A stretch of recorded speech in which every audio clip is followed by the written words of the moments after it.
టీడీపీలో ఎప్పుడు జాయిన్ అవుతున్నారు? నేను నారా చంద్రబాబు నాయుడు గారు తయారు చేసినటువంటి నాయకుడు గాను, లేకపోతే వైఎస్ జగన్మోహన్ రెడ్డి గారు తయారు చేసినటువంటి నాయకుడు గాను కావాలి అని చెప్పి నేను అనుకోవట్లేదు. ఫారూక్ షిబ్లీ గారు మాట్లాడితే వైఎస్ జగన్మోహన్ రెడ్డినే టార్గెట్ చేస్తారు. వైఎస్ జగన్ అంటే ఎందుకంటే మీకు అంత కోపం? వైఎస్ జగన్మోహన్ రెడ్డి గారు సపరేట్ ఏం కాదు కదండి. ఎంత ప్యాకేజ్ వచ్చింది ఫారూక్ షిబ్లీకి టీడీపీ నుంచి?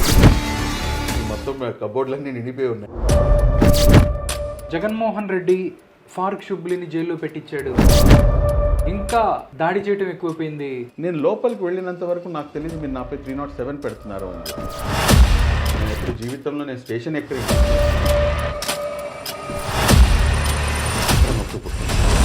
ఇది తప్పు అని చెప్పి చెప్పడానికి వెళ్తే గవర్నమెంట్ మీద మీరు తిరుగుబాటు చేశారు, ఏమైనా చేస్తారు, నాకు ఏదైనా జరుగుతుంది అని మీ భయం లేదా? ఒకేసారి చావు ఒకేసారి నరేంద్ర మోడీగా గుజరాత్కి చెందిన నరేంద్ర మోడీ అంటే మీకు ఇష్టం లేదు ఎందుకండి? మాటలు చెప్పడం వేరండి, దాన్ని ఆచరణ.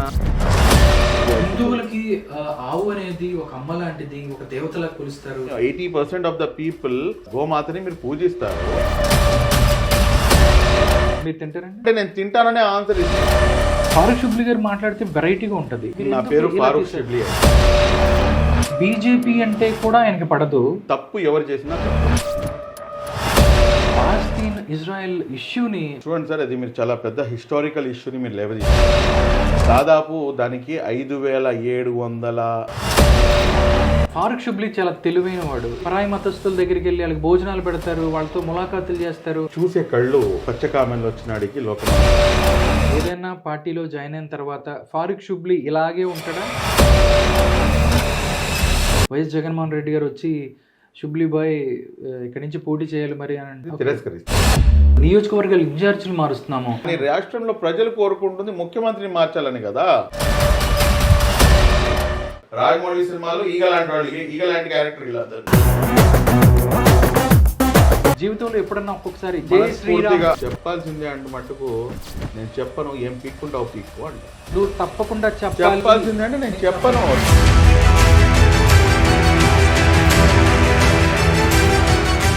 అందరికీ నమస్కారం, వెల్కమ్ టు భారతీ మీడియా.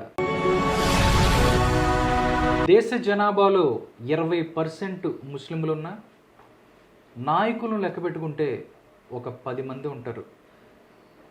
ఎందుకు ముస్లిం సమాజం నుంచి పెద్ద నాయకులుగా ఎందుకు అమర్చవట్లేదు? దాంతోపాటు వాళ్ళని ఒక ఓటు బ్యాంకుగానే ఎందుకు చూస్తున్నారు? వాళ్ళ యొక్క హక్కుల పరిరక్షణ కోసం పాటుపడుతున్నది ఎవరు? ఇవన్నీ మనం తెలుసుకుందాం. ఈరోజు మనతో పాటు ఉన్నారు మైనారిటీ హక్కుల పరిరక్షణ సమితి అధ్యక్షులు ఫారూక్ షిబ్లీ గారు. షిబ్లీ గారితో మాట్లాడదాం, మరిన్ని విషయాలు తెలుసుకుందాం. నమస్కారం షిబ్లీ గారు. నమస్తే అండి. సార్ ఎలా ఉన్నారు? Absolutely fine, thank you. Sir, interview start చేసేటప్పుడు ఒకటి సార్, నా మనసులో ఏముందో నేను అదే అడిగేస్తాను. మేబీ అది పాజిటివ్నా నెగిటివ్నా నాకు పబ్లిక్ ప్లాట్ఫామ్లో ఏ అయితే కొన్ని క్వశ్చన్స్ ఉన్నాయో ఫారూక్ షిబ్లీ గారి మీద అదే ప్రశ్నని మీకు వేస్తాను. దానికి మీరు ఏ విధమైన ఓకే సార్. ఫస్ట్ క్వశ్చన్, టీడీపీలో ఎప్పుడు జాయిన్ అవుతున్నారు? ఈ మెళ్ళో మటుకు ఏ కండవా కూడా పడదండి. ఎందుకంటే చూడండి, ఇప్పుడు దానికి వెరీ సింపుల్ లాజిక్ ఒకటి ఉంది. నేను నారా చంద్రబాబు నాయుడు గారు తయారు చేసినటువంటి నాయకుడు గాను, లేకపోతే వైఎస్ జగన్మోహన్ రెడ్డి గారు తయారు చేసినటువంటి నాయకుడు గాను, లేకపోతే కొణదల శ్రీ పవన్ కళ్యాణ్ గారు తయారు చేసినటువంటి నాయకుడు గాను నేను ఎస్టాబ్లిష్ కావాలి అని చెప్పి నేను అనుకోవట్లేదు. ఓకే, ఏదైతే సమాజాన్ని నేను రిప్రజెంట్ చేస్తున్నానో, నా ముస్లిం సోదరులు, నా హిందూ సోదరులు, నా ఎస్సీలు, నా ఎస్టీలు, అంటే ప్రజలు నన్ను ఎస్టాబ్లిష్ చేయాలి. అప్పుడు నేను ప్రజలకి లాయల్గా ఉంటాను, అప్పుడు నేను ప్రజలకి సేవ చేయగలను. అంతేగాని ఇవాళ మీరు చూస్తున్నారు, ఇవాళ ఇంతమంది ఉండగా కానీ ప్రతి ఒక్కరు కూడాను they are loyal towards the leader, not towards the community. Okay, so that's what I strongly believe.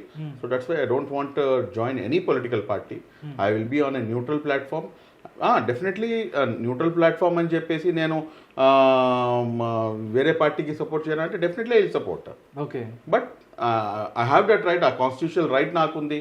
So definitely I will support any of the party. Definitely Farooq Shibli గారు మాట్లాడితే వైఎస్ జగన్మోహన్ రెడ్డినే టార్గెట్ చేస్తాడు. వైఎస్ జగన్ అంటే ఎందుకండి మీకు అంత కోపం? వైఎస్ జగన్మోహన్ రెడ్డి గారు separate ఏం కాదు కదండి. వైఎస్ జగన్మోహన్ రెడ్డి గారికి కూడాను 2 కాళ్ళు 2 చేతులు 1 ముక్కు 2 కళ్ళు అన్ని నాకు ఎలా ఉందో ఆయన కూడా అలాగే ఉంది. మళ్ళా ఎందుకు మాట్లాడకూడదు? ఈ కాన్స్టిట్యూషన్ ఏదైతే రాజ్యాంగం ఉందో ఈ రాజ్యాంగం ఇచ్చినటువంటి హక్కు నాకు, అది ఆ హక్కుని బట్టి నేను ప్రశ్నిస్తున్నాను తప్పించి నేను ఎక్కడా కించపరచడం లేదు, నేను ఎక్కడా అగౌరవపరచడం లేదు. ఏదైతే రాజ్యాంగం ప్రసాదించినటువంటి హక్కులు ఉన్నాయో మాన్యశ్రీ గౌరవనీయులైన మా ముఖ్యమంత్రి వర్యులు శ్రీ వైఎస్ జగన్మోహన్ రెడ్డి గారు అంటున్నాం. ఇంకా దీనికి మించి నాకు తెలిసి నేను ఇచ్చినంత మర్యాద ఆయన పార్టీలో ఉన్న వాళ్ళు కూడాను ఇంత గౌరవప్రదంగా ఎవరు కూడాను సంబోధించరు. ఓకే, వైఎస్ఆర్ కాంగ్రెస్ పార్టీ నుంచి కొన్ని అనుమానాలు ఉన్నాయి. ఎంత ప్యాకేజ్ వచ్చింది ఫారూక్ షుబ్లీకి టీడీపీ నుంచి? ఈ మొత్తం కబోర్డ్లన్నీ నిండిపోయి ఉన్నాయండి. కబోర్డ్లన్నీ నిండిపోయి లోపల ఉన్నాయంటారు, బాగా లోపల అన్ని దాచిపెట్టుకుని ఉన్నాం. మొత్తం పెద్ద ప్యాకేజ్ వచ్చింది. అందుకే ఫారూక్ షుబ్లీ వైఎస్ఆర్ కాంగ్రెస్ పార్టీని, జగన్మోహన్ రెడ్డిని, మినిస్టర్స్ ని ఎవరిని వదిలిపెట్టట్లేదు, మొత్తాన్ని టార్గెట్ చేస్తున్నారని చెప్తున్నారు. ఎంత వచ్చింది కరెక్ట్గా చెప్పేస్తే పని చేద్దామండి. వాళ్ళు ఎంత ఇచ్చారో దానికన్నా ఎక్కువ ఇవ్వమని చెప్పండి, పోనీ వాళ్ళకి ఇవ్వమని చెప్పండి. ఎవరిని? వైఎస్ఆర్సీపీనా? ఇవన్నీ ఏంటంటే జస్ట్ ట్రాష్ అనమాట. ఇప్పుడు ఎప్పుడైతే కనుక ఒక మనిషి సబ్జెక్ట్ మాట్లాడతాడో, అంటే నేను ఎక్కడ కూడాను డీవియేట్ కాను, అల్హమ్దుల్లా అది నాకు దేవుడు ఇచ్చినటువంటి వరం. అదేంటంటే నేను పాయింట్ టు పాయింట్ అంతే, దానికన్నా ఎక్కువ మాట్లాడను, దానికన్నా తక్కువ మాట్లాడను. నేను ఒక రేడియస్ పెట్టుకుంటాను, ఆ రేడియస్లో ఉండి నా క్వశ్చన్ రేస్ చేస్తా, ఆ రేడియస్లో ఉండి నా క్వశ్చన్ ఆన్సర్ తీసుకునే ప్రయత్నం చేస్తాను, అంతవరకే. అంతేగాని నోటికి వచ్చినట్టుగా ఏరా పోరా లేకపోతే something like that I never speak that. నేను మాట్లాడితే కనుక నేను చేతిలో కాగితం పట్టుకొని మాట్లాడతాను. నేను మాట్లాడితే కనుక ఏదైతే ఆర్టీఐ ఉందో, రైట్ టు ఇన్ఫర్మేషన్ యాక్ట్, ఆ రైట్ టు ఇన్ఫర్మేషన్ యాక్ట్ ద్వారా తీసుకొచ్చినటువంటి ఏదైతే సమాచారం ఉందో ఆ సమాచారం తీసుకొని మాట్లాడతాను. ఇది మీరు చెప్పారు, ఇది మీరు చేశారు, వాస్తవానికి జరుగుతుంది ఇది అని చెప్తాను. దానికి సమాధానం ఇవ్వలేక ఎప్పుడైతే నా స్ట్రైట్ క్వశ్చన్కి ఆన్సర్ ఇవ్వకపోతారో అప్పుడు ఏం చేస్తారంటే దొంగ తిరిగి మనిషి క్యారెక్టర్ని అసాసినేట్ చేసే ప్రయత్నం చేస్తారు. ఆ క్యారెక్టర్ అసాసినేట్ చేసే ప్రయత్నంలో భాగంగానే ప్యాకేజ్ స్టార్ అంటారు, లేకపోతే ప్యాకేజ్ తీసుకున్నా అంటారు, లేకపోతే ఇంకోటి లేదు అంటే వాళ్ళ ఇష్టం అనమాట. ఇంకా అది నేను అడుగుతున్న క్వశ్చన్కి ఆన్సర్ ఇవ్వకుండా నన్ను నువ్వు ప్యాకేజ్ అది ఇది అని చెప్పి నా రేట్ పెంచే ప్రయత్నం మానేసి నేను అడుగుతున్నటువంటి క్వశ్చన్కి ఆన్సర్ చేస్తే సరిపోయింది కదా. Okay, but nobody will give the answer. Jaganmohan Reddy Farooq షుబ్లీని జైల్లో పెట్టించాడు. జైల్లో పెట్టించడంతో ఇంకా దాడి చేయడం ఎక్కువైపోయింది. ఎలక్షన్స్లో డ్యామేజ్ చేయబోతున్నారు. మైనారిటీ మొత్తాన్ని ఒకవైపు తీసుకొచ్చి వైఎస్ఆర్ కాంగ్రెస్ పార్టీకి ఆపోజిట్గా పని చేయించడానికి రెడీ అయ్యాడు ఫారూక్ షుబ్లీ అని వైసీపీ చెప్తుంది. ఏమంటారు మీరు? సరే, ఫ్రాంక్లీ స్పీకింగ్ ఏంటంటేనండి, న్యాయం చాలా గొప్పదండి. ఎప్పుడైనా కానీ న్యాయస్థాపన కోసం నేను పనిచేస్తాను. మీరు చూసుకుంటే కనుక కేవలం మా యొక్క రైట్స్ గురించి మాత్రమే కాకుండా ఎక్కడైనా కానీ అన్యాయంగా అక్రమంగా ఏదైనా కేసులు పెట్టినా, లేకపోతే అన్నెసరిగా ఎవరైనా ఆత్మహత్యలు చేసుకున్నా, లేకపోతే పోలీస్ జులుం ఎక్కువైపోయినా, లేకపోతే నాయకులు ఎక్కువగా జోర్ జబర్దస్తి చేసినా కానీ వాటి ప్రతి అంశంపై కూడా స్పందిస్తాను, irrespective of caste, creed and religion. But ఇక్కడ మీరు గమనించాల్సింది ఏంటంటే ఫారూక్ షుబ్లీని మీరు ఎదుర్కోలేక పిరికి పంద చర్య అంటాను నేను. నేను లోపలికి వెళ్ళాను, నాకు మీరు లోపలికి పంపించారు, 307 కేసు పెట్టారు. నేను లోపలికి వెళ్ళినంత వరకు నాకు తెలియదు మీరు నాపై 307 పెడుతున్నారు అని చెప్పేసి.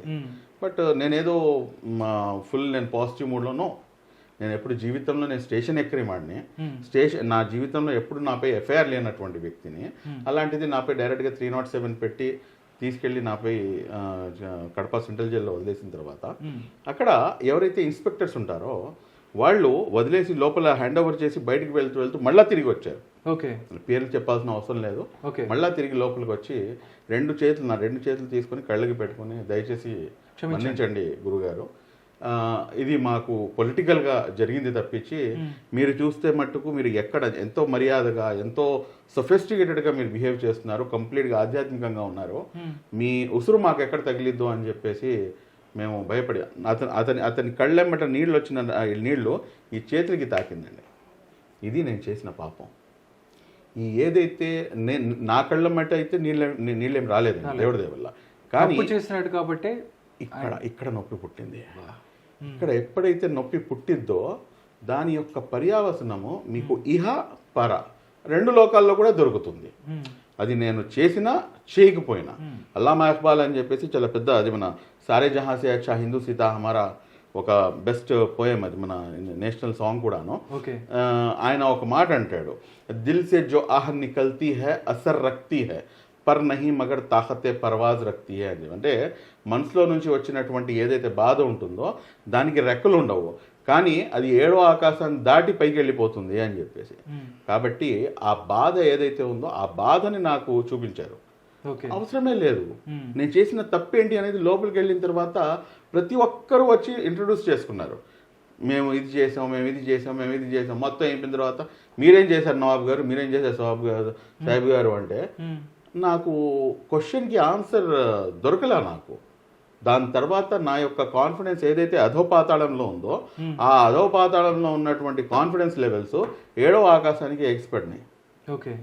నేనేం తప్పు చేయలేదు కదా, 0.001% కూడా నేను తప్పు చేయాల. అంటే ఒక తప్పు జరుగుతుంటే ఆ తప్పుని ఇది తప్పు అని చెప్పడానికి వెళ్తే మీరు నా నోటికి భయపడి నా వాణికి మీరు ప్రతివాణి ఇవ్వలేక నన్ను తీసుకెళ్లి మీరు బంధించారు తప్పించి దానికి మించి నా తప్పేం లేదే సార్. ఒకటి అసలు వాళ్ళకి షుబ్లీ గారికి వాళ్ళకి ఫస్ట్ నుంచి అంటే పుట్టుకతోనే ప్రతి ఒక్కళ్ళు ప్రత్యర్థులుగా పుట్టరు.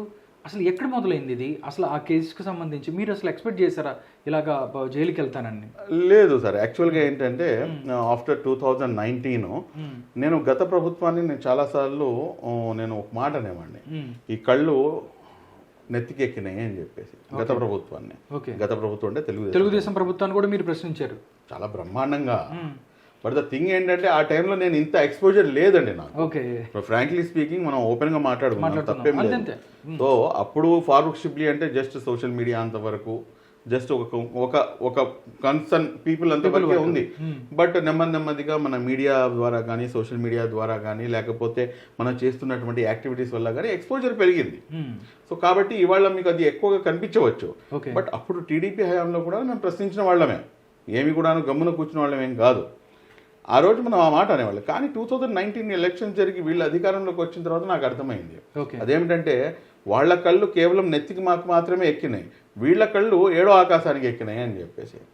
వీళ్ళ యొక్క అహంకార ధోరణి వల్ల ఇప్పటి వరకు రాష్ట్రంలో దాదాపు 87 అట్రాసిటీస్ కేవలం ముస్లిం మైనారిటీస్ పై, whether it is starting from Abdul Salam దగ్గర నుంచి తీసుకొని మిస్బా దగ్గర నుంచి తీసుకొని కర్నూలు జిల్లా గోనెగండ్ల మండలం మెర్రబాడు గ్రామం ఉదయం 12:23 17 ఆగస్టు 2020 హాజీరాబీ, ఆయిషా మీరా లాంటి cases same as it is ఇవాళ వరకు సేమ్. ఇవాళ ఏదైతే ఏ రోజైతే మీరు నా ఇంటర్వ్యూ తీసుకుంటున్నారో ఇవాళకి 16 సంవత్సరాలు పూర్తి అయిపోయినాయి ఆయిషా మీరా హత్య జరిగి.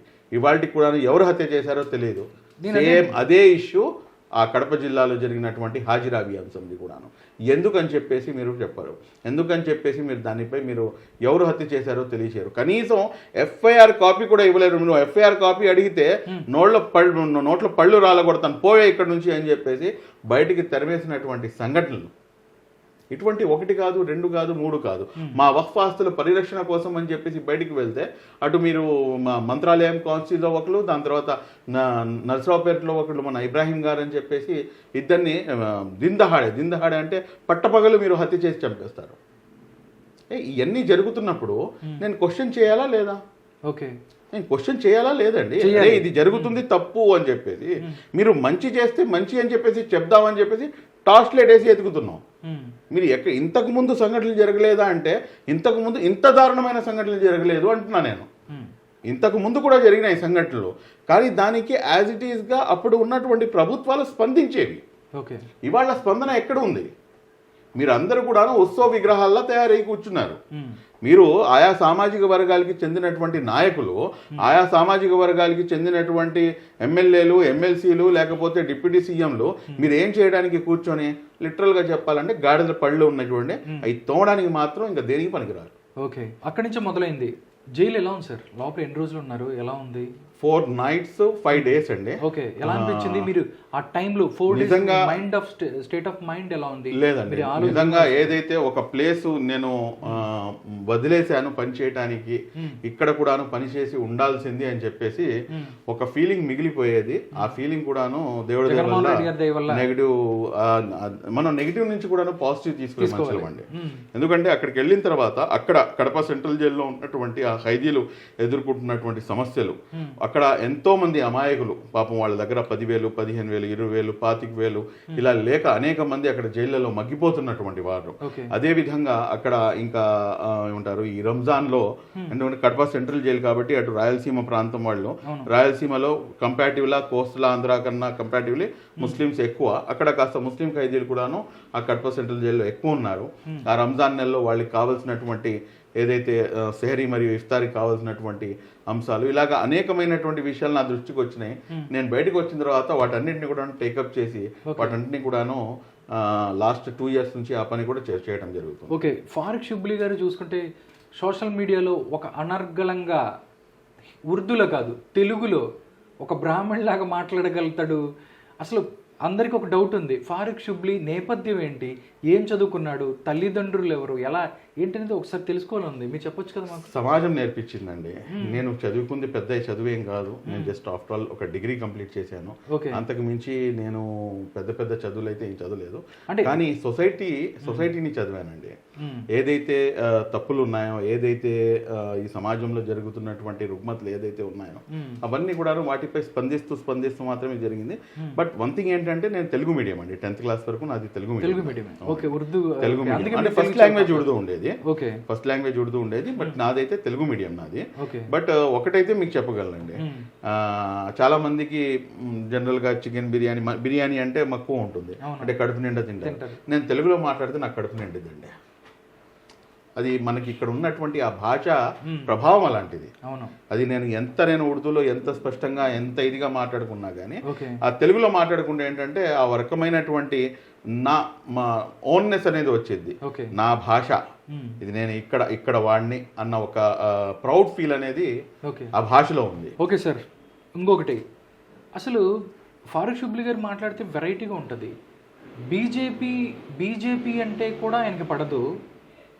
పోనీ బీజేపీని ఆయన అపోజ్ చేస్తున్నారంటే అటు పక్కనే అసదుద్దీన్ ఓవైసీని కూడా ఏంటి అసలు మీకు ఎవరంటే ఎందుకు మీరు బీజేపీ అంటే దాంతోపాటు ఎంఐఎంని మీరు అపోజ్ చేస్తారు? ఎందుకంటే ముస్లిం సమాజం మొత్తం అసదుద్దీన్ ఓవైసీ, అక్బరుద్దీన్ ఓవైసీ మాకు దేవుళ్ళు అంటారు, ఆయన ఏం చెప్తే ఇటెళ్ళి పరిగెత్తు, ఇలా వెళ్ళంటే కొన్ని ఏం ఆలోచించకుండా పరిగెత్తు, అంత ఇన్స్పిరేషన్ ఉన్న వాళ్ళని. నా పేరు ఫారూక్ షిబ్లీ అండి. Farooq means a person who will distinguish between good and bad.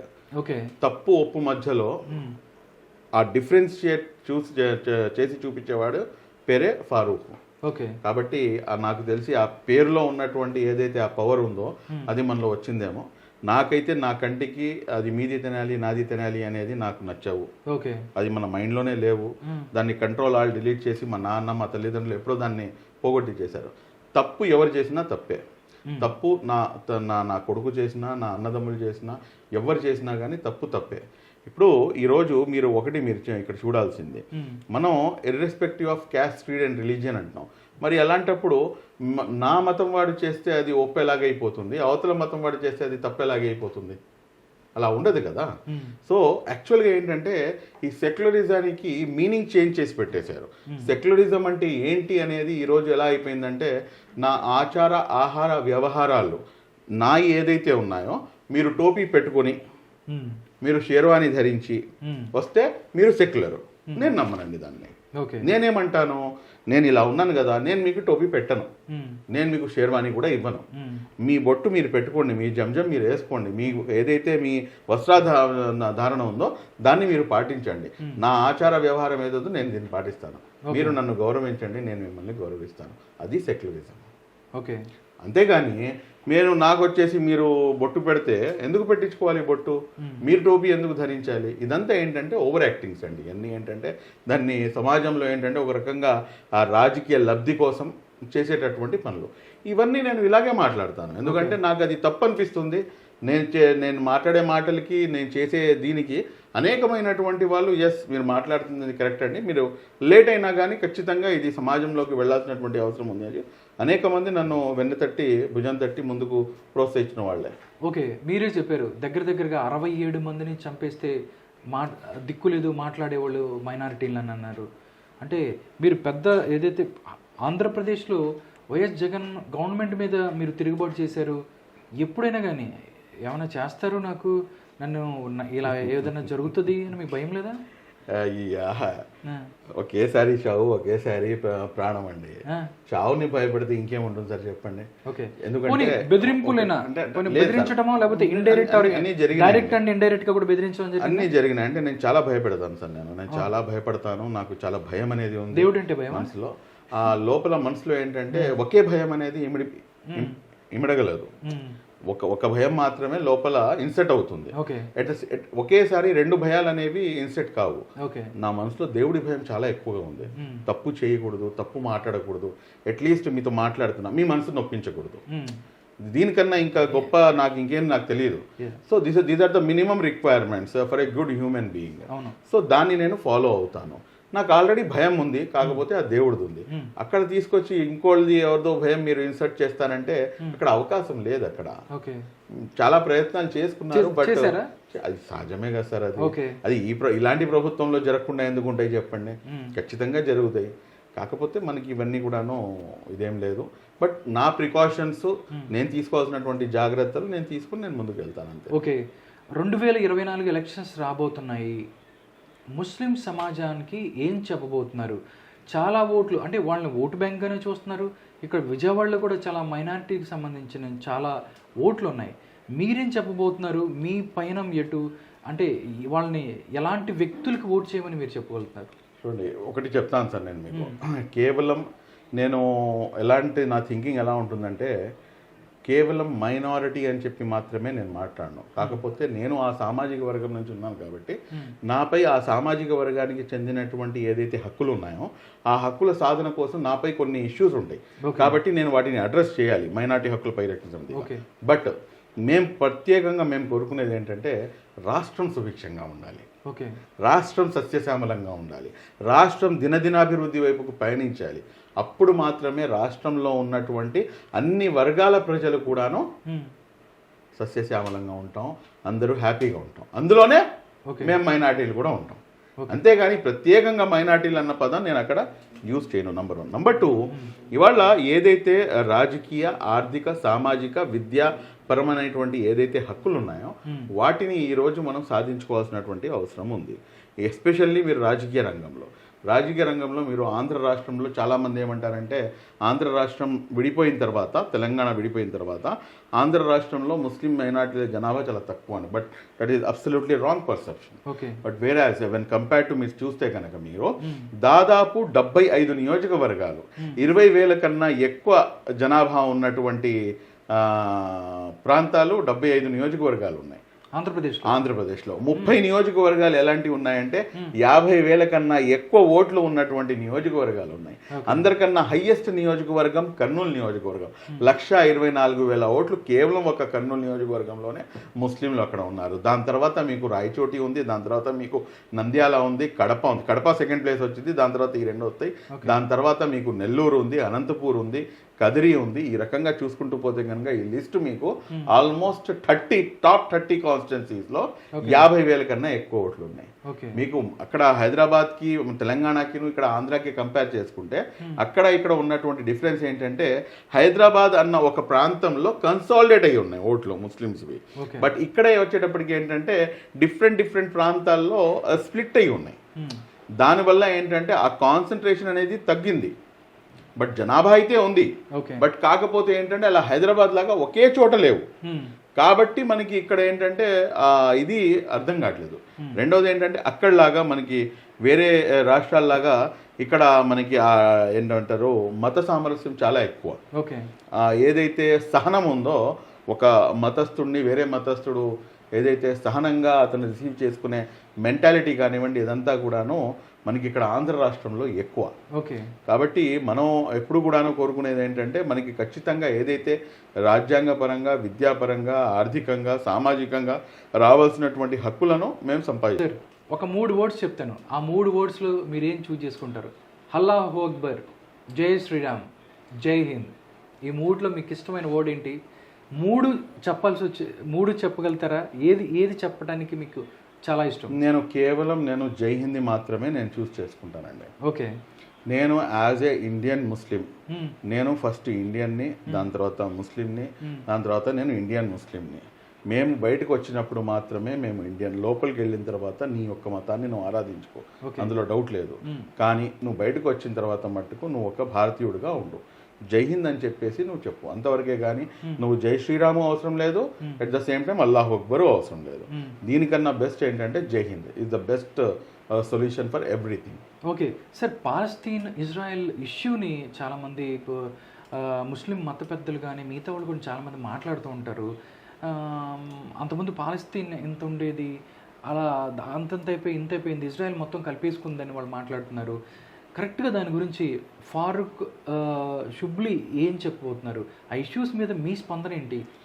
So చూడండి సార్, అది మీరు చాలా పెద్ద హిస్టారికల్ ఇష్యూని మీరు లేవదీశారు. అది ఎంత పెద్ద అంటే అది దాదాపు దానికి 5700 చిల్లర సంవత్సరాలు, దాదాపు 5800 సంవత్సరాల చరిత్ర ఉన్నటువంటి అంశాన్ని మీరు లేవదీశారు. దాన్ని నేను చాలా సింపుల్ గా క్లుప్తంగా చెప్పాలంటే కనుక నా దేశం వరకు నేను మాట్లాడుకుని దాన్ని ఇష్యూని పక్కన పెట్టేస్తాను. సింపుల్ గా చెప్పాలంటే కనుక గాంధీజీ ఏమన్నారు, పలస్తీన్ ఇజ్రాయెల్ కాన్ఫ్లిక్ట్ గురించి గాంధీజీ ఏమన్నారు, దాని తర్వాత భారతదేశానికి స్వాతంత్రం వచ్చిన దగ్గర నుంచి తీసుకొని ఇవాల్టి వరకు భారతదేశం యొక్క స్టాండ్ పలస్తీన్తో ఉందా లేకపోతే ఇజ్రాయెల్తో ఉందా? Very simple answer, that is we are with Palestine. There ends the matter. ఈరోజు అక్కడ జరుగుతున్నటువంటి ఏదైతే హింస ఉందో, అక్కడ జరుగుతున్నటువంటి ఏదైతే వార్ ఉందో, సింపుల్గా నేను దాన్ని వర్ణించాలంటే కనుక అది మతపరమైనదో లేకపోతే ఇంకోటో కాదండి. వారి యొక్క స్వాతంత్ర ఏదైతే మాకు ఇక్కడ స్వాతంత్ర సమరం ఎలాగైతే జరిగిందో అలాంటి స్వాతంత్ర సమరమే వాళ్ళు అక్కడ చేస్తున్నారు. మీరు 1948 కన్నా ముందు ఇజ్రాయిల్ అనేది ఈ ప్రపంచ పటంలో ఎక్కడైనా ఉందా? లేదు. అసలు ఇజ్రాయిల్ అన్న కంట్రీకి అసలు ఇదే లేదు అసలు. బట్ మీరు ఆల్ ఆఫ్ సడన్గా ఇజ్రాయిల్ ఎక్కడి నుంచి వచ్చింది? ఓటోమన్ ఎంపైర్ ఎండ్ అయిపోయిన తర్వాత ఆ ఓటోమన్ ఎంపైర్ సామ్రాజ్యం ఆధీనంలో ఉండేది అది ఫస్ట్ మీకు పలస్తీను. దాని తర్వాత అక్కడి నుంచి మళ్ళీ అది షిఫ్ట్ అయ్యి ఈ ప్యారిస్ దీంట్లో చేతిలోకి వస్తుంది. దాని తర్వాత వాళ్ళు ప్రపోజల్ పెట్టి థర్డ్ వరల్డ్ వార్ టైంలో అప్పుడు వీళ్ళకి ఇజ్రాయిల్ అనేది కేటాయించడం జరుగుతుంది. అక్కడి నుంచి ఇది కంటిన్యూగా ఇది వార్ అనేది కొనసాగుతూనే ఉంది. ఇప్పుడు నా ఇంట్లో వేరే వాళ్ళు చొరబడి నెమ్మదిగా మొత్తం ఇంటిని ఆక్రమించుకొని ఒక బెడ్రూమ్లో నన్ను తోసేసి ఇది ఇంతవరకే అని ఇంకా నన్ను బెడ్రూమ్లో కూడా నన్ను సుఖంగా జీవించకపోతే ఎంత దౌర్జన్యమో అటువంటి దౌర్జన్యమే ఇజ్రాయెల్ పలస్తీన్పై చేస్తుంది. ఓకే సార్, ఇంకోటి ఏంటంటే ఫారూక్ షుబ్లీ చాలా తెలివైన వాడు. అందుకే అయ్యప్ప స్వాములకి మీ మీద పెద్ద కాంట్రవర్సీ. అది మీ మతస్థుల నుంచే, మైనార్టీల నుంచే మొత్తం ఒక్కసారి అక్బరుద్దీన్ ఓవైసీ రాంగ్ అని చెప్తాడు, దాంతోపాటు అసదుద్దీన్ రాంగ్ అని చెప్తాడు, మిగతా వాళ్ళు ఎవరైతే వాళ్ళందరూ రాంగ్ అని చెప్తారు. మొత్తం ఏదైతే మతాన్ని గౌరవించాలి అని ఏదైతే బుక్లో చదివిన ఫారూక్ షుబ్లీ గారు వెళ్ళిపోయి పరాయి మతస్థుల దగ్గరికి వెళ్ళి వాళ్ళకి భోజనాలు పెడతారు, వాళ్ళతో ములాఖాతులు చేస్తారు, వాళ్ళని ప్రేమతోగా ఉంటారు. ఏంటి వీళ్ళందరినీ తోసేసి నెంబర్ 1 ముందుకెళ్ళిపోయేలా ఫారూక్ షుబ్లీ గారు? దీని వెనక రాజకీయంగా ఏదో ఉంది అని అంటారు. నిజమేనంటారు అసలు? చూడండి, చూసే కళ్ళు పచ్చకామెల్లో వచ్చినాడికి లోకమంతా పచ్చ కనిపిస్తుంది. అలా కాకుండా ఒక మంచి మనసుతో చూస్తే దాంట్లో మీకు మంచి కనిపిస్తుంది. చూసేవాడు పచ్చకామెలో వచ్చి చూస్తే కనుక దాన్ని నేనేం చేయలేను, అతనికి నేను సజెషన్ ఇవ్వగలను, మీరు వెళ్ళి మీ యొక్క వ్యాధికి మీరు మందు ఏంటో మీరు కనుక్కోండి అని చెప్పేసి. బట్ ఇక్కడ మేము చేస్తుంది సిన్సియర్గా from last 10 years we have been doing it. Last 10 yearsలో నేను అనుభవించినటువంటి రాజకీయ పదవి ఏది? నా సూటి క్వశ్చన్. అంటే భవిష్యత్తులో ఉందేమో. భవిష్యత్తులో చూడండి సార్, చూడండి భవిష్యత్తు ఏం జరుగుతుంది అనేది ఎవరు చెప్పలేను. ఎస్, నేను డెఫినెట్లీ ఐ వెల్కమ్. నేను రాజకీయంగా ఎందుకు వెళ్ళకూడదు? ఎందుకు మనం ఇంతగా ఆలోచించేవాళ్ళం, ఇంత చేసేవాళ్ళం, రాజకీయంగా వస్తుందంటే దాంట్లో ఇదేంటి? This is out of jealous people speak so many thing. ఇక్కడ నేను నమ్మే సిద్ధాంతం ఒకటేనండి, మానవత్వం. నేను నమ్మే సిద్ధాంతం కాదు. ఏ ధర్మాన్ని అయితే నేను పాటిస్తున్నానో, ఏ మతాన్ని అయితే నేను అనుసరిస్తున్నానో అది నాకు నేర్పిస్తున్నటువంటి పాఠమే అది. మానవత్వాన్ని నేర్పిస్తుంది. మనిషిని మనిషిగా చూడు అని చెప్పి నేర్పిస్తుంది. నీ పొరుగువాడు ఆకలిగా బతుకుతుంటే కనుక నువ్వు ముస్లింవి కావు, నువ్వు ముస్లింవి కావు, నువ్వు ముస్లింవి కావు అని చెప్పేసి ఒకసారి కాదు, 2 సార్లు కాదు, 3 సార్లు కారుణ్యమూర్తి మొహమ్మద్ సల్లల్లాహు అలైహి వసల్లం గారు చెప్పినటువంటి ఉపమానం అది. మరి అలాంటప్పుడు అసలు మీకు ఇక్కడ మీ పొరుగింటి ముస్లిం అన్నాడా? అనలేదే. మీ పొరుగింటి వారు అన్నారు. మీరు మానవత్వం గురించి అక్కడ బోధించడం జరిగింది తప్పించి ముస్లిం అన్న పదాన్ని ఎక్కడ కూడా ఉపయోగించడం జరిగింది. అంతెందుకు సార్, వాళ్ళ ఖురాన్ ఉంది, దివ్య గ్రంథం ఏదైతే ఖురాన్ ఉందో, ఖురాన్ అనేది మీకు చాలా స్పష్టంగా తెలియజేస్తుంది. అదేంటంటే హుదల్లిన్ నాస్ అంటుంది. హుదల్లిన్ నాస్ అంటే సర్వ మానవాళి కోసం పంపించబడినటువంటి గ్రంథం అని చెప్పేసి. అదేవిధంగా కారుణ్యమూర్తి మొహమ్మద్ ప్రవక్త సల్లల్లాహు అలైహి వసల్లం గురించి వమా అర్సల్నాక ఇల్లా రహమతుల్ లిల్ ఆలమీన్ అంటుంది. అంటే యావత్తు మానవాళి కోసం కరుణామయుడుగా ఆయన్ని పంపించడం జరిగింది అని. అంతేగాని ఎక్కడకున్నానో హుదల్లిల్ ముస్లిమీన్ అంటే ముస్లింల కోసం పంపించబడినటువంటి గ్రంథం అని చెప్పేసి ఎక్కడ చెప్పట్లేదు. అదేవిధంగా కారుణ్యమూర్తి మొహమ్మద్ ప్రవక్త సల్లల్లాహు అలైహి వసల్లం గారు కేవలం ముస్లింల కోసం పంపించారు అని చెప్పేసి ఎక్కడ మెన్షన్ చేయలేదు. సో మనం చేసే పని ఏదైతే ఉందో అది హ్యుమానిటీ, ఏదైతే ధర్మాన్ని నేను పాటిస్తున్నానో ఆ ధర్మమే నాకు చెప్తుంది. మీరు పని చేస్తే, మీరు మాట్లాడితే, మీరు నోరు విప్పితే, మీరు యావత్తు సమాజం కోసం మీరు మాట్లాడాలి. యావత్తు ముస్లిం సమాజం కోసం మాత్రమే కాదు, మీరు ఏదైతే మానవతా దృక్పథంతో మీరు ప్రతి ఒక్క మీ అడుగు కూడాను ఉండాలి అని చెప్పేసి. ముస్లిం మైనారిటీ హక్కుల పరిరక్షణ సమితి పేరుతో మీరు ఒక సంస్థని ఏర్పాటు చేశారు. దాని గురించి హక్కుల కోసం ఫైట్ చేస్తున్నారు. ఇలాగే వచ్చారు సార్ కొన్ని సంవత్సరాల క్రితం, ఏదైతే ఓల్డ్ సిటీ మనం మొత్తం ఒకటి అని చెప్పి వచ్చారు. ఓవైసీ ఫ్యామిలీ వచ్చారు. బట్ ఇన్ని సంవత్సరాలైంది, అక్కడ మనం చూసుకున్నట్టయితే ఇప్పుడు కూడా డెవలప్మెంట్ చూస్తే ఏమీ ఉండదు. బట్ వాళ్ళకి కావాల్సిన 7-8 సీట్లు తీసుకొని వాళ్ళు వెళ్ళిపోతారు తప్ప ఇప్పటి వరకు మిగతా ఔటర్ రింగ్ రోడ్స్ అవ్వచ్చు, మిగతా ఈ కొత్త సిటీలో అన్నీ జరుగుతాయి. కానీ ఓల్డ్ సిటీ మాత్రం అలాగే ఉంది. అంటే ఇక్కడ మీరు అవ్వచ్చు, అక్కడ అక్బరుద్దీన్ ఓవైసీ వాళ్ళు ఎవరైనా కానీ ముస్లింకి ఏదో మాయమాటలు చెప్పి నమ్మశక్యంగా ఉంచుకొని వాళ్ళని ఎప్పుడూ అలాగే ఉంచుతారు అనే ఒక వాదన ఉంది సార్. దీన్ని ఏమంటారు? అంటే తెలంగాణలో మిగులు బడ్జెట్ ఉంది, చాలా ఉన్నాయి. బట్ ఓల్డ్ సిటీ ఇప్పుడు వెళ్ళి చూసినా కానీ అలాగే ఉంటుంది. దీనిలో ఎందుకు ముందుకెళ్ళట్లేదు? అక్కడ వాళ్ళకి అన్ని అభివృద్ధిగా అవసరం లేదా? చూసే కళ్ళను బట్టి డిపెండ్ అయి ఉంటుందండి. నేను వాళ్ళ యొక్క ఏదైతే పొలిటికల్ స్ట్రాటజీ ఉందో దాన్ని నేను వ్యతిరేకిస్తాను. బట్ మీరు చూసుకుంటే కనుక ఎస్పెషల్లీ అక్బరుద్దీన్ ఓవైసీ ఎడ్యుకేషన్ పై బాగా కాన్సన్ట్రేట్ చేస్తాడు. ఆయన ఎడ్యుకేషన్ వైజ్గా స్కూల్స్ కానీ లేకపోతే కాలేజెస్ కానీ ఇలాగా అన్ని కూడా ఎస్టాబ్లిష్ చేశారు. బట్ వాళ్ళపై ఉన్నటువంటి ఇదేమిటంటే ఫ్రీగా ఎవరికి ఇవ్వరు, లేకపోతే వాళ్ళకి పడని వాళ్ళు ఈక్వల్గా ఉంటారు. రాజకీయాల తర్వాత ఇదంతా సర్వసాధారణమే. కానీ ఇక్కడ మెయిన్గా ఉన్నటువంటి అంశం ఏమిటంటే ఒక రకమైనటువంటి వివక్షపూరితమైనటువంటి ఒక చూపు ప్రభుత్వాలు, ఏదైతే ప్రభుత్వాలు మారినా కానీ ముస్లింల పరిస్థితి ఎలా ఉందంటే ఎక్కడ వేసిన గొంగలి అక్కడే అన్న చందంగా అది కొనసాగుతుంది. కాబట్టి ఇక్కడ కేవలం అది అస్దీన్ ఓవైసీయో లేకపోతే అక్బరుద్దీన్ ఓవైసీయో లేకపోతే ఇంకోళ్ళ మీద డిపెండ్ అవుతుందా, లేకపోతే మా మీద డిపెండ్ అవుతుందా అంటే నో అండి. దీంతో పాటు ఏంటంటే ప్రభుత్వాలకు కూడా చిత్తశుద్ధి కావాలి. ప్రభుత్వాలకు చిత్తశుద్ధి ఉంటే కనుక మనం మా యొక్క హక్కుల సాధన కోసం మనం ఉద్యమించినా కానీ మా యొక్క హక్కులు మేము సాధించుకోగలము. అంతేగాని ప్రభుత్వాలకి చిత్తశుద్ధి లేకుండా మేము ఎంత అరుచుకున్నా కానీ ఏం లాభం చెప్పండి. ఓకే సార్, ఏపీకి వద్దాం సార్. 2024 ఎలక్షన్స్ ఏపీలో చూస్తే చాలా హోరాహోరీగా జరగబోతున్నాయి. మీరు చెప్తున్నారు ఎన్ని నియోజకవర్గాల్లో ఎంత పర్సంటేజ్ ముస్లిం మైనారిటీలో ఓట్లు ఉన్నాయని చెప్తున్నారు. నెక్స్ట్ కొన్ని నియోజకవర్గాల్లో 50% కన్నా ఎక్కువ ఓట్లు ఉన్నాయని చెప్తున్నారు. బట్ ఇన్ని ఉన్నా కానీ వైఎస్ జగన్మోహన్ రెడ్డి గవర్నమెంట్లో ఉప ముఖ్యమంత్రి కూడా మీ ముస్లింకి సంబంధించిన వాళ్ళే ఉన్నారు. కానీ 67 మందికి ఇలాగ అన్యాయం జరిగింది, పట్టించుకోలేదని అన్నారు. ఎమ్మెల్యేలు ఉన్నారు ముస్లింల్లోనే, దాంతోపాటు ఉప ముఖ్యమంత్రులు ఉన్నారు. కానీ వాళ్ళకి జరగాలని అన్యాయం జరుగుతూనే ఉంది. దీనికి మెయిన్ కారణం ఏంటి? ప్రభుత్వాలా లేకపోతే ఎవరు? నా యొక్క మాట స్టార్టింగ్తోనే నా యొక్క ఇష్యూని నేను మీకు చెప్పానండి. అదేంటంటే ఎప్పుడైతే కనుక నేను మీకు చెప్పారు కదా, మీరు తెలుగుదేశం పార్టీలో ఎప్పుడు జాయిన్ అవుతున్నారని చెప్పేసి. అవునండి. నేను తెలుగుదేశం పార్టీలో నేను జాయిన్ అవ్వను అని చెప్పేసి, లేకపోతే నా మెడలో కండువా పడదు అని చెప్పేసి దానికి ఆన్సరే దీనికి ఆన్సర్ కూడాను. ఈరోజు మన పరిస్థితి ఏమిటంటే, మనం జగన్మోహన్ రెడ్డి గారు మాకు సీటు కేటాయించినా, లేకపోతే జగన్మోహన్ రెడ్డి గారు మమ్మల్ని నాయకుడుగా మమ్మల్ని ఎస్టాబ్లిష్ చేస్తే మేము జగన్మోహన్ రెడ్డి గారికి మాత్రమే మేము లాయల్గా ఉండే ప్రయత్నం చేస్తున్నాము. అలా కాకుండా ఆ సామాజిక వర్గం నుంచి కనుక, ఆయా సామాజిక వర్గాల నుంచి కనుక నాయకులుగా ఎదిగితే ఖచ్చితంగా నేను ఆ సామాజిక వర్గానికి నేను జవాబుదారీగా ఉంటాను. అంతేగాని నేను ఏదో సామాజిక వర్గానికి ఏదో అన్యాయం జరిగిందని నేను ఎందుకు మాట్లాడతాను? జగన్మోహన్ రెడ్డి గారు చెప్తే మాట్లాడతాను, లేకపోతే మాట్లాడను.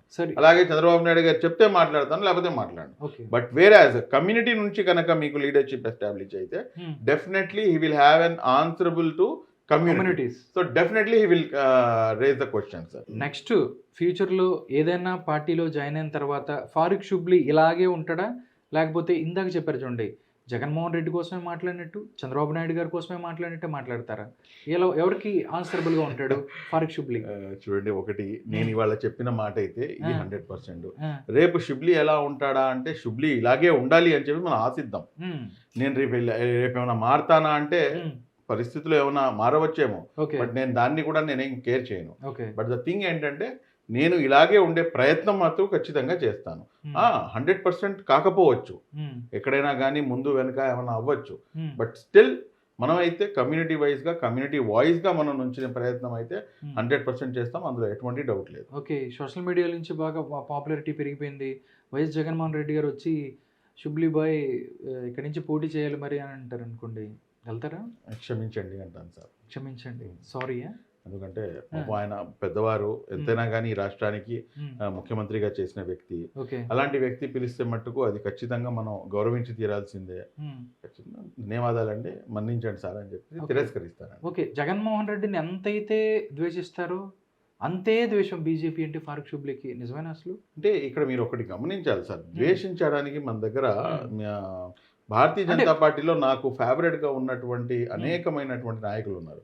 మనకి అంతెందుకు, మీకు మన ఉపరాష్ట్రపతి చేశారు మన వెంకయ్య నాయుడు గారు అన్నా కానీ నాకు చాలా ఇష్టం. అలాగే సుష్మా స్వరాజ్ గారు అన్నా కానీ నాకు అమితమైనటువంటి అభిమానం ఆవిడ అంటే. నరేంద్ర మోడీ గారు అంటే లేదండి, బట్ ఈ దేశం ప్రధానమంత్రిగా ఏంటంటే నేను గౌరవిస్తాను ఆయన్ని. యాజ్ ఎ నరేంద్ర మోడీగా మట్టుకు నేను ఆయన్ని పెద్దగా, నేను దేశ ప్రధానిగా ఆయన అంటే మీకు గౌరవం ఉంది 100%. నరేంద్ర మోడీగా, గుజరాత్కి చెందిన నరేంద్ర మోడీ అంటే మీకు ఇష్టం లేదు.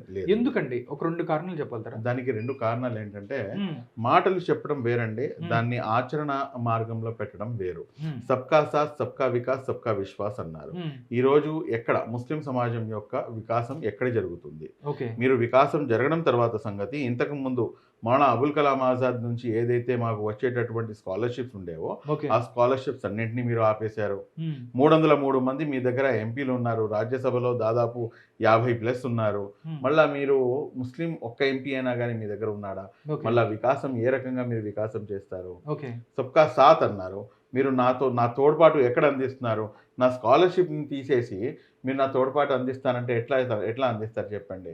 ఇప్పుడు మీరు ఇక్కడ చూసుకుంటే కనుక ప్రతి చిన్న అంశాన్ని కూడాను కేవలం ఒక మతపరమైనటువంటి యాంగిల్ని జోడించి దాన్ని ఆ విధంగా మీరు సమాజాన్ని పోలరైజ్ చేసే ప్రయత్నం ఏదైతే జరుగుతుందో అది ఎంతవరకు సమంజసం అంటారు? ఇది కరెక్టా? ఇది ఎవరు చేసినా కానీ తప్పే. అది వెదర్ అటు ఎంఐఎం చేసినా కానీ ఇటు బీజేపీ చేసినా కానీ నేను తప్పు అంటాను. అంతేగాని ఈరోజు భారతీయ జనతా పార్టీ ఎలా ఉందంటే, ఈరోజు భారతీయ జనతా పార్టీ యొక్క ఉనికి ఉందంటే దానికి కారణం మేమేనండి. ఈ దేశంలో కనుక ముస్లింలు లేకపోతే, ఈ దేశంలో కనుక మన ఈ గడ్డం టోపీ వాళ్ళు, ఈ దేశంలో కనుక బుర్ఖా ధరించిన వారు లేకపోతే కనుక అసలు భారతీయ జనతా పార్టీకి ఉనికి ఎక్కడ ఉంది చెప్పండి? అంతేనంటారా?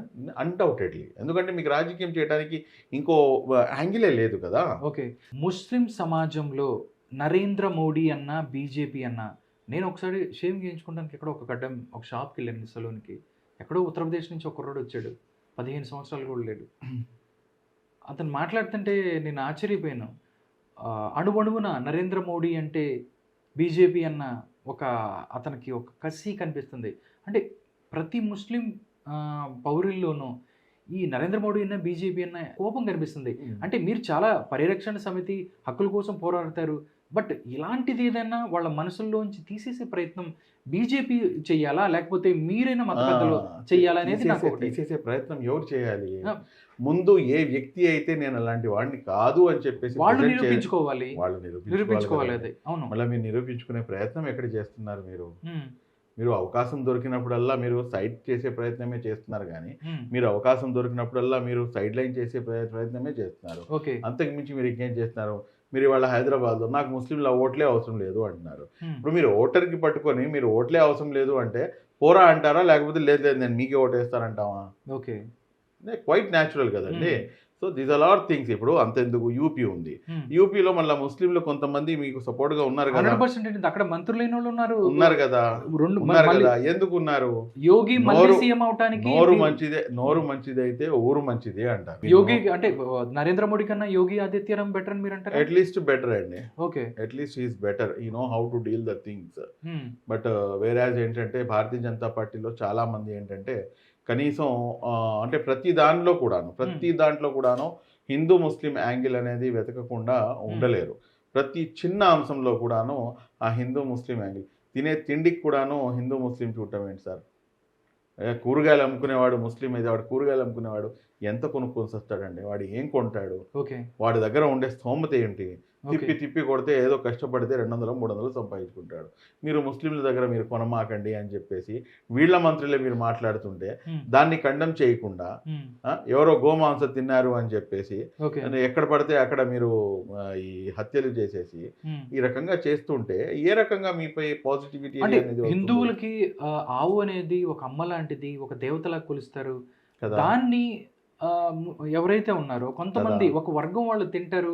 అంటే కావాలని, అంటే ఇది మతం మధ్య విద్వేషాలు రెచ్చగొట్టడానికే జరుగుతున్న ప్రయత్నంగా చూడవచ్చా, లేకపోతే ఇది సాధారణ ఆహార అలవాట్లుగా చూడవచ్చా? చూడాల్సిన అవసరం నేను ఉందా? మీ మీడియా మాధ్యమం ద్వారా ఉమ్, నేను ఛాలెంజ్ చేస్తున్నాను సార్. ఉమ్, ఆ ఛాలెంజ్ ఏంటంటే భారతీయ జనతా పార్టీకి Hmm. దమ్ము ధైర్యం కనుక ఉంటే కనుక Hmm. ఆవుని ఉమ్, గోమాతను ఉమ్, జాతీయ జంతువుగా ప్రకటించమని. Okay. There it's the matter. Um. ఎందుకు ప్రకటించరు?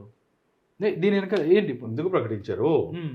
అరే మీ 80% ఆఫ్ ద పీపుల్ సార్. వాళ్ళు దాన్ని మన గోమాతని మీరు పూజిస్తారు, ఓకే. దాన్ని మీరు ఆరాధ్యంగా ఎంతో ఇదిగా చూస్తారు. మరి అలాంటప్పుడు మీరు జాతీయ జంతువుగా ప్రకటించేసి కంప్లీట్గా బ్యాన్ చేయండి.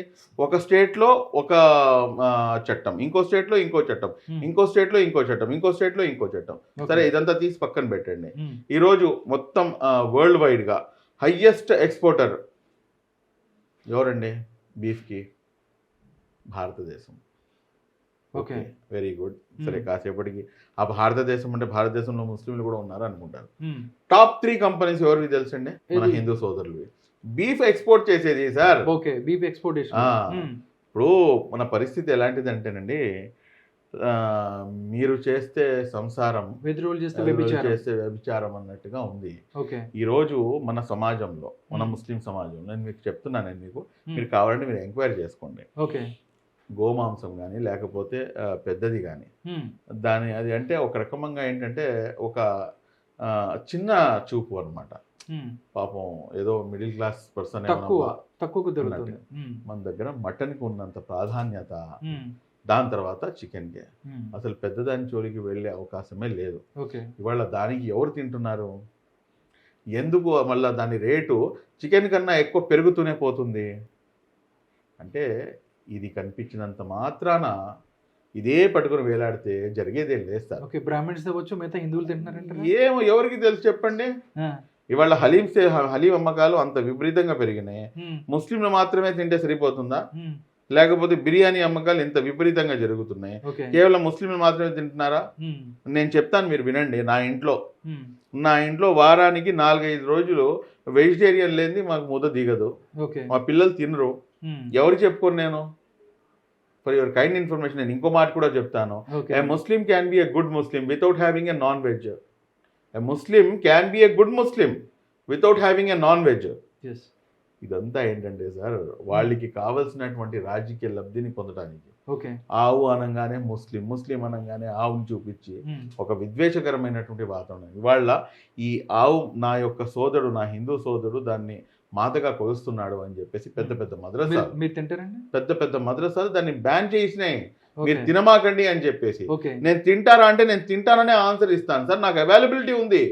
మీరు అవైలబిలిటీని మీరు క్లోజ్ చేయండి. మీరు అవైలబిలిటీని క్లోజ్ చేయరు, పైపెచ్చేమో మా మాతని మీరు ఇచ్చేస్తున్నారు అని చెప్తారు. అది ఎట్లా కుదురుతుంది? మీరు దాన్ని జాతీయ జంతువుగా ప్రకటించి ఏదైతే ఈ ఎక్స్పర్ట్స్ ఉన్నాయో వాటిని పూర్తిగా బ్యాన్ చేయండి. We will also support with you. Sir, BJP article 370 అవ్వచ్చు, దాంతోపాటు త్రిబుల్ తలాక్ అవ్వచ్చు, అయోధ్య రామ మందిరానికి సంబంధించి ఇలాంటివి చాలా ఇష్యూస్ని చాలా ఈజీగా చేసేసింది. ఏమో ఫ్యూచర్లో చేస్తుందేమో చూద్దాం.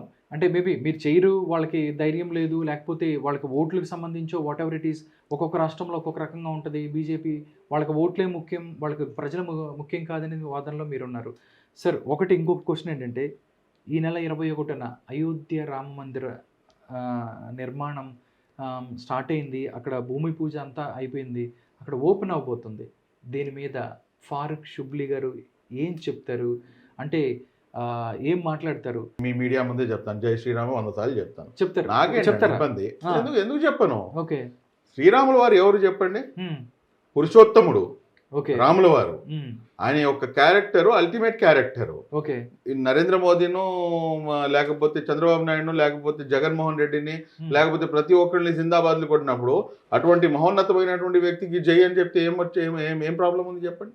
నాకు ఎటువంటి ప్రాబ్లం లేదు. జై శ్రీరామ్ 100% చెప్తాను. కానీ నువ్వు చెప్పాల్సిందే అంటే మట్టుకు నేను చెప్పను. ఏం పీక్కుంటావు పీక్కు అంటాను. There is a lot of difference. చూడండి, యూ హ్యావ్ టు, మీరు పద్ధతిగా ఉంటే పద్ధతిగా you will get the answer. నువ్వు తప్పకుండా చెప్పాల్సిందే అంటే నేను చెప్పను. రాజ్యాంగంలో ఎక్కడ ఉంది? నేను చెప్పాల్సిన అవసరం ఏంటి? Who the bloody hell you are అంటాను నేను. Very simple. అలా కాకుండా మీరు మనం ఇద్దరం కలిసి భుజాల మీద చేసుకుని అక్కడ మీరు జై శ్రీరామ్ అంటే నేను మీకన్నా గట్టిగా నేను ఇస్తాను. నారా, దాంట్లో ఇబ్బంది ఏం లేదు. But this is the thing which has to be change. నువ్వు అడుక్కునేవాడు వస్తే వాడిని జై శ్రీరామ్ అంటే నీకు వాడికి 10 రూపాయలు ఇస్తారంటే ఆ మతం అది నేర్పిస్తుంది? అసలు శ్రీరాముల వారు అది నేర్పిస్తున్నారా? అది ముందు నాకు దానికి సమాధానం చెప్పండి. అయోధ్య భూమి పూజ ఫారూక్ షుబ్లీ గారు ఒకవేళ పిలిచారనుకోండి, వెళ్తారా? తప్పకుండా వెళ్తాను సార్. వెళ్తారా? కాకపోతే నేను మనస్ఫూర్తిగా నేను స్వాగతించకపోయినా కానీ గౌరవించి తీరాము. ఎందుకంటే ఏదైతే జడ్జిమెంట్ వచ్చిందో ఆ జడ్జిమెంట్ ని, నా మాటల్ని మీరు చాలా నిశ్చితంగా గమనించండి, మేము స్వాగతించలేదండి. మీరు ఆ జడ్జిమెంట్ స్వాగతించలేదు? గౌరవించాము. ఎందుకు స్వాగతించలేదు? ఎందుకు అంటే కనుక మీరు చూస్తే, మీరు ఏదైతే ఆ జడ్జిమెంట్ వచ్చిందో ఆ జడ్జిమెంట్ చూస్తే కనుక మీకు అర్థమైపోతుంది. ఆ జడ్జిమెంట్ లో అనేక వన్ సైడెడ్ కాదండి. బాబ్రీ మసీదు గురించి ఆస్థాకి బునియాద్ కే ఊపర్, అంటే నమ్మకాలు, విశ్వాసాలని మేము పునాదిగా చేసుకొని మేము తీర్పు ఇస్తున్నాము అంటున్నాం. విశ్వాసాల పునాదుల మీద మా తీర్పు అని చెప్పారా? అంతే కదా. కాబట్టి ఇప్పుడు దీని గురించి ఇది అయిపోయిన అధ్యాయం అండి. అది గతం. ఎందుకంటే ఇప్పుడు దాకా మనం అవకాశం ఇచ్చాం. భారతీయ జనతా పార్టీ దాదాపు 30 సంవత్సరాలు దాని మీద తన రాజకీయ ప్రస్థానాన్ని మొత్తం కొనసాగించింది. ఇప్పుడు ఇది లాస్ట్ దశకి చేరుకుంది. ఇప్పుడు ఏదో 22వ తారీఖున హడావుడి చేసి ఓపెన్ చేస్తారు. అది మనం మనస్ఫూర్తిగా ఏంటంటే దానికి మనం స్వాగతించలేము, బట్ కాకపోతే ఆ తీర్పుని గౌరవించాము. ఈరోజు మన హిందూ సోదరుల యొక్క ఏదైతే వారి యొక్క సెంటిమెంట్స్ దాంతో అటాచ్ అయ్యి ఉన్నాయి. అలాంటప్పుడు దాని మీద మనం కామెంట్ చేయాల్సినటువంటి అవసరం లేదు. Let it be, wish you all the best అని చెప్పడం తప్పించి మనం దానికి మించి మనం ఏం మాట్లాడాలి. అయోధ్య రామ మందిర్ లాంటి పెద్ద ఇష్యూని ఎవరైతే ముస్లిం వాళ్ళకు కూడా చెప్పారు, ముస్లిం మత పెద్దలు కూడా మీకు ఏదైనా కావాలంటే మేము ఇస్తాము, అంటే మాకు మీరు ఇచ్చేది మాకు అక్కర్లేదు అన్నట్టుగా కూడా మాట్లాడారు. అంటే ముస్లిమ్స్ ఎవరైతే ఉన్నారో, ఏదైతే మైనారిటీలు ఉన్నారో వాళ్ళ యొక్క ఆత్మ గౌరవం కోసం, వాళ్ళ యొక్క కోసం బీజేపీ అవ్వచ్చు, ఏ గవర్నమెంట్ అనేది, సెంట్రల్ గవర్నమెంట్స్ ఇది చేస్తే బాగుంటుంది, ఇవి చేస్తే మమ్మల్ని గౌరవించినట్టు, ఇవి చేస్తే మేము కూడా హిందూ ముస్లిం బాయి అని చూసినట్టు అని మీరు అనుకుంటారు. మీరు ఇది చేస్తే అది చేస్తే కాదు సార్, హిందూకి ఒకటి చేసి ముస్లిం కాదు, మన భారతీయులం, అందరికీ సమానం. అంతేగాని నాకు ప్రత్యేకంగా నాకు కొన్ని రిజర్వేషన్స్ కావాలంటే అది కుదరదు. అది నేను కూడా దాన్ని ఒప్పుకోను. బట్ ఇది లేకుండా, తారతమ్యం లేకుండా అందరికీ సమదృష్టితో చూడాలి. అంతేగాని మీరు ఈ రకంగా ఏంటంటే వీళ్ళైతే ఈ విధంగా, లేకపోతే వీళ్ళైతే ఈ విధంగా అని చెప్పేసి ఏదైతే డిఫరెన్షియేషన్ చూపిస్తున్నారో సమాజంలో, అది తప్పు అంటాను నేను.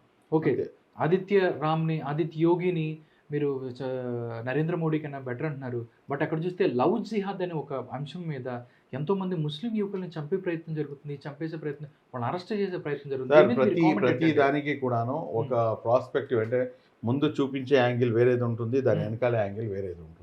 ఓకే. ఈరోజు లవ్ జిహాద్ అంటున్నారు. నేను ఎంతమందిని నేను చూపించాలి? లవ్ జై శ్రీరామ్ అనే ఉన్న అది తెలుసా? మీరు ఎప్పుడైనా విన్నారా? నేను వినలేదు. లవ్ జై శ్రీరామ్ అంటే తెలుసా? తెలియదు. లవ్ జై శ్రీరామ్ అంటే ఏంటంటే ముస్లిం అమ్మాయి, హిందూ అబ్బాయి. ఓకే.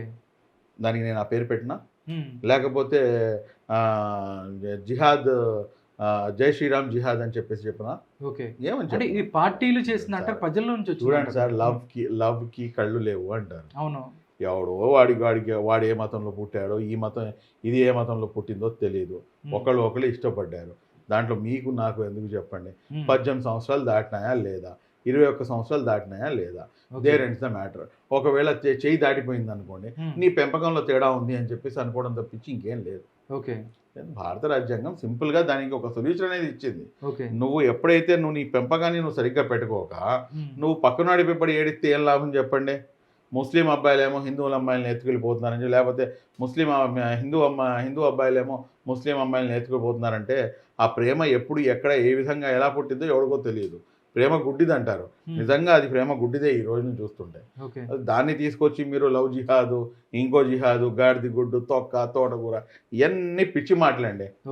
వాళ్ళిద్దరు బాగానే ఉంటున్నారు, వాళ్ళిద్దరు పిల్లల్ని కంటున్నారు, వాళ్ళిద్దరు బాగానే ఉంటున్నారు. మనకి ఎందుకు వచ్చింది చెప్పండి ఇదంతా గొడవ?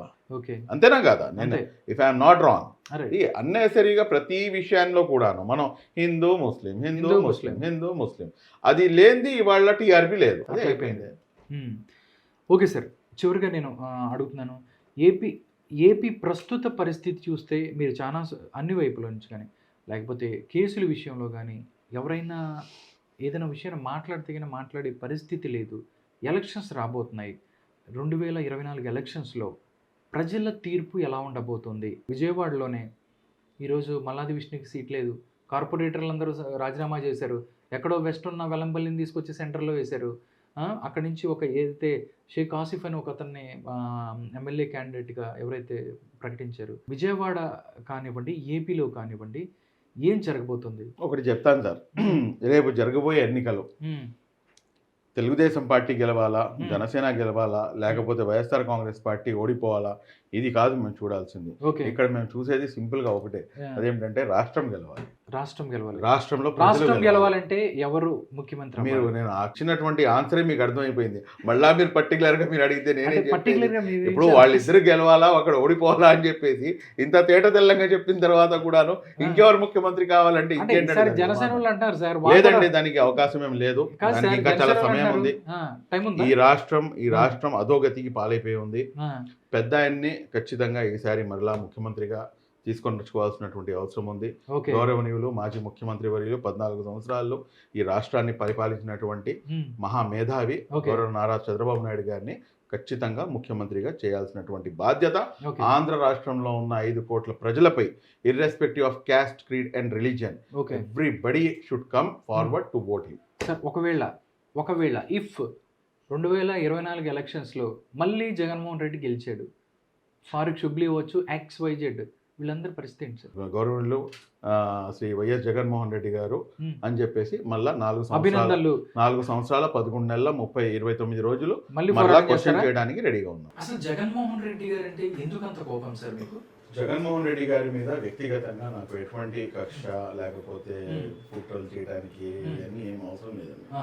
The thing he's doing the things. ఎందుకంటే ఆయన అధికారంలోకి రాగానే ఏదైతే ప్రజావేదిక ఏదైతే ఉందో ఆ ప్రజావేదికని కూల్చడం ఏదైతే స్టార్ట్ చేస్తారో, నేను కూడా ఏమనుకున్నానంటే ఆయన అధికారం చేపట్టగానే 30 సంవత్సరాలు 25 సంవత్సరాలు అనుకోలేదు, కానీ at least 2 terms definitely he will be there as CM అనుకున్నాను, అన్డౌటెడ్లీ.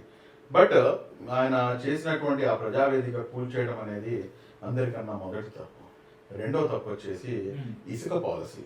ఇసుక మీద తీసుకున్నటువంటి ఏదైతే నిర్ణయాలు ఉన్నాయో ఆ నిర్ణయాల మీద ఈరోజు భవన నిర్మాణ కార్మికులు ఏ రకంగా అయితే ఇబ్బందులకు గురి వాళ్ళు రోడ్డు మీదకి వచ్చేసారో, ఇది రెండవది. మూడోది వచ్చేసి మీరు చూసుకుంటే కనుక ఈరోజు లిక్కర్ ఇవాళ మీ ప్రైవేట్ లిమిటెడ్ కంపెనీ కాదు, మీ ఇంట్లో మీ ఏమంటారు ఓన్ సొంత బ్రాండ్స్ తీసుకొచ్చేసి ఇష్టం వచ్చినట్టుగా నాసిరకమైనటువంటి మందులు ప్లస్ ఎక్కడ కూడాను దానికి లెక్క పత్రం అనేది లేకుండా ఈరోజు మీరు చేసుకుంటూ ముందుకు వెళ్ళిపోతారు. నాలుగో వైపు చూసుకుంటే కనుక అప్పులు ఎంత దారుణంగా అప్పులు అంటే ఈరోజు 10.5 లక్షల కోట్ల రూపాయలు రాష్ట్రంలో అప్పులు ఎంతవరకు అని చెప్పేసి చేస్తారు. ఎక్కడైనా కానీ అభివృద్ధి కోసం ఒక ఇటుకో పెట్టినటువంటి దాఖలాలు ఎక్కడైనా కనిపిస్తున్నాయా? ఎక్కడైనా కానీ ఇది నేను చేసినటువంటి అభివృద్ధి అని చెప్పేసి మీరు ఎక్కడైనా కానీ చూపించగలరా? మళ్ళీ అలాంటప్పుడు రాష్ట్రంలో మనం అభివృద్ధి దిశ వైపు వెళ్ళాలని చెప్పేసి కోరుకుంటాం. కానీ ఈ రకంగా అన్ని విషయాల్లో కూడాను అన్ని విధాలుగా కూడాను ఈరోజు రాష్ట్రాన్ని దౌర్భాగ్యం వైపు తీసుకెళ్ళి లాస్ట్కి ఎంత దౌర్భాగ్యం అంటే ఈ రోజు మేము తీసుకుంటే కనుక మీరు ఇప్పుడు ఆల్రెడీ న్యాయవాదులు దీనిపై చాలా తీవ్రంగా పోరాడుతున్నారు. నేను ఏమైనా ప్రాపర్టీ కొంటే ఆ ప్రాపర్టీ డాక్యుమెంట్స్ నాకు ఇవ్వని అంటారు. ఇది ఎక్కడ న్యాయం అండి? ఇది ఏంటి ఇది? So this is not correct. గత 21 రోజుల నుంచి అంగన్వాడీకి సంబంధించిన ఎవరైతే ఉన్నారో వాళ్ళందరూ కలెక్టరేట్ల దగ్గర ధర్నా చేస్తున్నారు. ప్రభుత్వం నిమ్మకి నీరెత్తినట్టు చీమ కుట్టినట్టు కూడా ఉండట్లేదు, నిమ్మకి నీరెత్తినట్టు ఉంటుంది. వాళ్ళకి ఏంటి వాళ్ళ ధైర్యం ఏంటి? ఈరోజు చూస్తే 25,000 డిఎస్సి పోస్టులు బొత్స సత్యనారాయణ ఇంటిని ముట్టడి చేస్తే రోడ్డు మీద లాగిపడేసిన పరిస్థితి ఉంది. అంటే రాచరిక సమాజంలో ఉన్నామండి. రాజాధిరాజ రాజా మార్తాండ అని చెప్పేసి గౌరవ ముఖ్యమంత్రి వర్యులు అని చెప్పేసి మనం వస్తున్నారు అండి అని చెప్పేసి మొత్తం చెట్లన్నీ నరికేసి పడదాలు గిద్దాలు కట్టేసి మొత్తం అద్దాలు గిద్దాలు ఎత్తేసి లోపల కూర్చుంటారు. అంటే ఏమన్నా ఈ రాష్ట్రానికి మీరు ఒక్కళ్ళు మాత్రమే ఇప్పుడు దాకా ముఖ్యమంత్రి అయ్యారా? లేకపోతే ఇప్పుడు దాకా అసలు ఈ దేశంలో ఎవరు ముఖ్యమంత్రి కాలేదా? లేకపోతే మీ అంత వీవీఐపీ ఎవరు లేరా? ఎందుకు ప్రజలతో కలవరు మీరు? ఎందుకు కలవరు మీరు ప్రజలతో? మీ తండ్రి గారు ఎప్పుడు ప్రజలతో మమేకమై ఉండేవాళ్ళు. మరి అలాంటప్పుడు ఈ రోజున మీరు మీ సొంత నియోజకవర్గంలో కడపలో వెళ్ళేటప్పుడు కూడాను మీరు కనీసం మీరు అద్దాన్ని కూడాను కిందకి దింపలేనటువంటి పరిస్థితిలో మీరు ఉన్నారు. ఎందుకు? These all the answer for this things అన్నమాట. ఈ రోజున మీరు రాష్ట్రంలో అంగన్వాడీ వర్కర్స్ అనే కానివ్వండి, లేకపోతే డిఎస్సి గురించి కానివ్వండి, లేకపోతే వాలంటీర్స్ కానివ్వండి, లేకపోతే అనేకమైనటువంటి ఇష్యూస్ ప్రతి ఒక్కరు కూడా అన్సాటిస్ఫైడ్ గానే ఉన్నారు. లాస్ట్ కి మీ పార్టీలో ఉన్నటువంటి నాయకులు సైతం కూడాను మీపై యుద్ధాన్ని ప్రకటించేస్తున్నారు. ఓకే సార్, వాళ్ళు అన్నారు నియోజకవర్గ ఇన్ఛార్జ్ ని మార్చగలరండి, కానీ రాష్ట్రంలో ప్రజలు కోరుకుంటుంది ముఖ్యమంత్రిని మార్చాలని కదా. ఇప్పుడు జగన్మోహన్ రెడ్డి గారిని ఎవరు మార్చాలా? ప్రజలు మార్చాలా? సో ఆయనకి ఇక్కడ అర్థం కాలా. అక్కడ ఏంటంటే 100% కేసీఆర్ మీద పాజిటివిటీ ఉంది, కానీ లోకల్ క్యాండిడేట్స్ పై నెగిటివిటీ ఉంది. లోకల్ క్యాండిడేట్స్ అక్కడ మార్చుకుని ఉంటే కేసీఆర్ గారు 100% గెలిచేవాడు. దాని యొక్క ఎగ్జాంపుల్ మీకు హైదరాబాద్ లో జరిగినటువంటి ఏదైతే ఆ ట్రెండింగ్ ఉందో అది మీరు చూస్తే అర్థమైపోయింది పోలైనటువంటి ఎలక్షన్స్. బట్ వేరే ఇక్కడ పరిస్థితి ఏంటంటే కాస్తో కూస్తో పాజిటివిటీ వీళ్ళపై, ఎందుకంటే వీళ్ళందరూ ఉత్సవ విగ్రహాలు కదా. ఉత్సవ విగ్రహాలు తప్పించి ఇంకేం కాదు. రాజమౌళి సినిమాలో ఈగ లాంటి క్యారెక్టర్ వీళ్ళందరిది. దానికి మించి వీళ్ళేంద్ర ఏం చేయడానికి ఏం లేదు. ఇప్పుడు జగన్మోహన్ రెడ్డి గారిపై ఉన్నటువంటి నెగిటివిటీని ఎలా తగ్గించాలా? అది తగ్గించాలంటే ఆయన పక్క తప్పించాలా? అది చేయాల్సిన బాధ్యత రాష్ట్రంలో ఉన్నటువంటి 5 కోట్ల మంది ప్రజలు తీసుకుంటారు. మార్చాల్సిన అభ్యర్థులు కాదు ముఖ్యమంత్రిని అంటారు. అవునా సార్? మీరు ఒక్కళ్ళు ఇప్పుడు ఒక్క అన్ననే తట్టుకోలేకపోతున్నారు, చెల్లెలు కూడా వస్తున్నారు రేపు. అన్నా చెల్లెలు అనుబంధం, అన్నవరం సినిమా అది వదిలిన పాడం ఏమైందంటే అది దశ తిరిగిపోయింది. ఆ బాడంది, ఆ బాడు ఎటు నుంచి ఎటు తిరుగుతుందో ఆ బాడానికి తెలియదు. బట్ ఎనీహో అది ఒక మహిళామణి మనం స్వాగతిస్తాం. ఎవరు వచ్చినా ప్రమాదం ఉంది, వాళ్ళన్నీ గెలిచే అవకాశం ఉంటుంది కదా సార్. అన్నయ్య గారికి ఎక్కడి నుంచి వచ్చినాయండి ఓట్లు? ఇదే రాజశేఖర్ రెడ్డి గారు నమ్ముకున్నటువంటి కాంగ్రెస్ పార్టీకి వెన్నుపోటు పొడవలేదా మన జగన్మోహన్ రెడ్డి గారు? కాంగ్రెస్ పార్టీకి వెన్నుపోటు పొడిచినటువంటి నాయకుడు వైఎస్ జగన్మోహన్ రెడ్డి గారు. ఈ రోజు మీ దగ్గర ఉన్నటువంటి ఓట్ బ్యాంక్ 99.9% కాదు, 101% మొత్తం కూడాను కాంగ్రెస్ పార్టీదే. చూడకుండా జైలు పెట్టించారు మీరు. అదే అనుకుంటున్నారు అందరు కూడా, అది బాగా చిన్న పిల్లోడు అని చెప్పేసి అనుకుంటున్నారు. ఆ గొడ్డ ఎక్కడ దొరికిందా అని చెప్పేసి కూడా మాట్లాడుతున్నారు. ఓడికత్తి కేసు గురించి మీరు మీ టీడీపీ కానీ టీడీపీ సంబంధం లేదు, టీడీపీ ప్రతిపక్షాలు కానీ మాట్లాడుతున్నాయి. కోడికత్తికి సంబంధించి దీని మీద మీ అభిప్రాయం ఏంటండి? ఇప్పుడు దాకా కూడా ఆ కేసు ఇప్పుడు దాకా కోర్టులో తిరుగుతున్నది. ఇప్పుడు దాకా ఆయన నా మైనారిటీలు, నా ఎస్సీలు, నా ఎస్టీలు, నా బీసీలు, నా నా నా అని చెప్పేసి పెద్ద పెద్ద రాగాలు తీస్తాడు ఆయన. కానీ ఈరోజు నా నా నా అని చెప్పేసి మొత్తం ముస్లిం సమాజాన్ని, మొత్తం ఎస్సీ సమాజాన్ని, దళితుల్ని అందరినీ కూడా రోడ్డు మీదకి లాగేశాడండి ఈ ముఖ్యమంత్రి గారు. మీరు చూడండి, మీరు ఎంత దారుణమైనటువంటి సంఘటన. ఆ వ్యక్తి ఎవరైతే ఆ కోడికత్తి సీను అని చెప్పేసి ఉన్నాడో అతను ఈ పని ఎందుకు చేశావయ్యా నువ్వు అంటే, ముఖ్యమంత్రిగా నేను చూడాలి ఆయన్ని కాబట్టి నేను ఆ పని చేశాను అని చెప్పి స్పష్టంగా దొరికిన లెటర్లో రాస్తుంది. నేను 1కి 10 సార్లు నేను స్టెరిలైజ్ చేశాను ఆ కత్తిని. ఎందుకు? ఆయనకి గాయం జస్ట్ అలా గుర్చేసి ఆ సింపతిని గెయిన్ చేయాలి. లేదండి, చంద్రబాబు నాయుడు చేయించారు, ఓట్ల కోసం ఆయన చంపబోయింది అంటే కనుక అసలు ఎవడు చిన్నపిల్లడు నమ్మడండి. కోడికత్తి కాదు, ఆయన బ్లేడ్ కూడా పట్టుకోమని చెప్పాడు. ఆయన అలా ఉంటే ఇంకా వేరే రకంగా ఉండేది అసలు. ఆయన అలాంటి నాయకుడు ఆయన కాదు. సో అందులో అసలు అది రూట్ ఎన్ఐఏ కూడాను దానిపై క్లీన్ చీట్ ఇచ్చేసింది. తెలుగుదేశం పార్టీకి అసలు ఇందులో ఇది సంబంధం. ఈ రోజు ఆ కోడికత్తి సీను అనే అతను 5 సంవత్సరాలండి. అతను నిజంగా తప్పు చేశాడన్నా కానీ అతను, నాకు తెలిసి అతనికి శిక్ష 3 సంవత్సరాలు 4 సంవత్సరాలు పడుతుంది. అంతేగాని 5 సంవత్సరాల నుంచి అతను లోపలే మగ్గుతున్నాడు.